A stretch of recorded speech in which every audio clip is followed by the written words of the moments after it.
भारत में संविधान लागू होने के बाद 1951-52 में पहला लोकसभा चुनाव हुआ, लेकिन यह चुनाव भारत के संविधान निर्माता डॉक्टर भीमराव अंबेडकर के लिए बेहद कठिन साबित हुआ।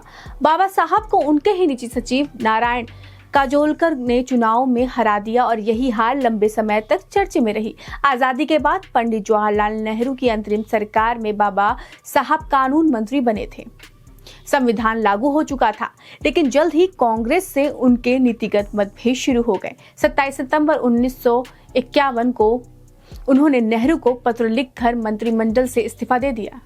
इसके बाद वे अपने संगठन SCF को दोबारा मजबूत करने में जुट गए। 1951-52 से पहले आम चुनाव में बाबा साहब ने अपने संगठन SCF के तहत 35 उम्मीदवार उतारे, जिसमें से केवल 2 ही जीत पाए। खुद डॉक्टर भीमराव अंबेडकर ने मुंबई के उत्तर सीट से चुनाव लड़ा।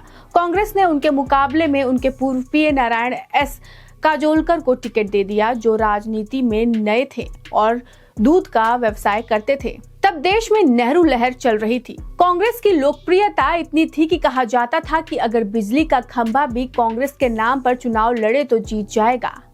उसी लहर में नारायण काजोलकर ने 1,37,950 वोट पाकर जीत हासिल की, जबकि डॉक्टर भीमराव अंबेडकर 1,23,576 वोट मिले और वे चौथे स्थान पर रहे। साल 1954 में उन्होंने बांद्रा लोकसभा उपचुनाव भी लड़ा, लेकिन वहां भी उन्हें कांग्रेस उम्मीदवार से हार का सामना करना पड़ा।